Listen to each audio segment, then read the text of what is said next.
नमस्कार, मेरा नाम है राज के वर्मा और आप देख रहे हैं रिपोर्टर जी। आज हम बात करेंगे गुरुग्राम के रियल एस्टेट सेक्टर की, जो एक ओर तो चमक दमक और आधुनिक जीवन का सपना बेचता है, वहीं दूसरी ओर खरीदारों के लिए धोखे, फरेब और लूट का पर्याय बन चुका है। साइबर सिटी के नाम से मशहूर गुरुग्राम में पिछले कुछ सालों में प्रॉपर्टी की कीमतें आसमान छू रही है, लेकिन इसके साथ ही बिल्डरों और डेवलपर्स की ओर से खरीदारों के साथ की जा रही धोखाधड़ी की कहानियां भी सामने आ रही है। क्या यह सिर्फ कुछ एक मामले हैं या फिर एक गहरी साजिश का हिस्सा? आइए इस खबर में हम इसकी परतें खोलते हैं, सवाल उठाते हैं और कुछ अहम बिंदुओं पर प्रकाश डालते हैं। गुरुग्राम, जो कभी एक छोटा सा गांव था, आज भारत का प्रमुख रियल एस्टेट हब बन चुका है। यहां की ऊंची ऊंची इमारतें, लग्जरी अपार्टमेंट्स और कॉर्पोरेट ऑफिसेज इसे मिडिल और अपर क्लास के लिए आकर्षक का केंद्र बनाते हैं। लेकिन इन चमचमाती इमारतों के पीछे एक कड़वी सच्चाई छिपी है।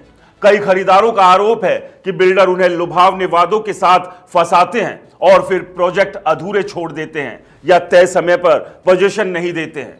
उदाहरण के लिए, हाल ही में एक मामले में सेक्टर 56 के निवासी बाबूलाल ने बताया कि उन्होंने 54 लाख रुपए से ज्यादा की राशि एक प्रॉपर्टी में निवेश की, लेकिन ना तो उन्हें फ्लैट मिला और ना ही उनकी गाढ़ी कमाई वापस हुई। चलिए आपको बताते हैं कैसे होता है ये पूरा खेल। रियल एस्टेट में धोखेबाजी का ये खेल कई स्तरों पर चलता है। इसमें शामिल है जाली डॉक्यूमेंट्स, फर्जी प्रोजेक्ट्स और खरीदारों से ऊंची कीमत वसूलना। आइए इसे बिंदुओं में समझते हैं। फर्जी प्रोजेक्ट्स और झूठे वादे। बिल्डर अक्सर ऐसे प्रोजेक्ट्स की मार्केटिंग करते हैं जो कागजों पर तो शानदार दिखते हैं, लेकिन हकीकत में उनका निर्माण शुरू भी नहीं होता। खरीदारों को आकर्षक ब्रोशर, 3D मॉडल और सुविधाओं का लालच देकर बुकिंग करा ली जाती है। दस्तावेजों में हेराफेरी। कई बार बिल्डर्स जमीन के मालिकाना हक को लेकर झूठ बोलते हैं। अवैध जमीन पर बनी इमारतें बाद में कानूनी पचड़े में फंस जाती है और खरीदार बेचारा बीच में लटक जाता है। पैसों की उगाही। बिल्डर पहले खरीदारों से भारी भरकम एडवांस लेते हैं, लेकिन प्रोजेक्ट पूरा होने से पहले ही पैसा गायब हो जाता है। इसका उदाहरण है ग्रीनोपोलिस, माहिरा, ओएसबी और रहेजा के कई प्रोजेक्ट्स, जहां सैकड़ों परिवारों ने अपनी मेहनत की कमाई लगाई, लेकिन आज तक उन्हें ना फ्लैट मिला और ना ही कोई जवाब। कानूनी ढांचे का दुरुपयोग। रियल एस्टेट एक्ट यानी रेरा लागू होने के बावजूद कई बिल्डर इसकी खामियों का फायदा उठाते हैं और खरीदारों को राहत नहीं मिल पाती। सवाल जो अब आपके और हमारे मन में उठते हैं, पहला, क्या सरकार और प्रशासन की मिलीभगत है? अगर इतने बड़े पैमाने पर धोखाधड़ी हो रही है तो क्या यह संभव है बिना स्थानीय प्रशासन की जानकारी के? दूसरा, रेरा क्यों नाकामयाब हो रहा है? जो कानून खरीदारों को सुरक्षा देने के लिए बनाया गया था, वो कितना प्रभावी है? तीसरा, खरीदारों की मेहनत की कमाई का क्या? जब बिल्डर दिवालिया घोषित हो जाते हैं तो खरीदारों के पैसे का क्या होता है? चौथा, क्या कोई सख्त सजा या प्रावधान नहीं है? बार बार धोखाधड़ी के बावजूद बिल्डरों पर कार्रवाई क्यों नहीं होती है? इसका एक सचित्र उदाहरण है ग्रीनोपोलिस, माहिरा, ओएसबी और रहेजा के कई प्रोजेक्ट्स। गुरुग्राम के सेक्टर 89 में स्थित ग्रीनोपोलिस प्रोजेक्ट इसका जीता जागता उदाहरण है। इस प्रोजेक्ट में ऑरिस बिल्डर और 3C ने कई सैकड़ों परिवारों से करोड़ों रुपए लिए। वादा था कि 2016 तक फ्लैट तैयार हो जाएंगे, लेकिन आज मार्च 2025 तक कई खरीदार अधूरी इमारतों को देखकर रो रहे हैं।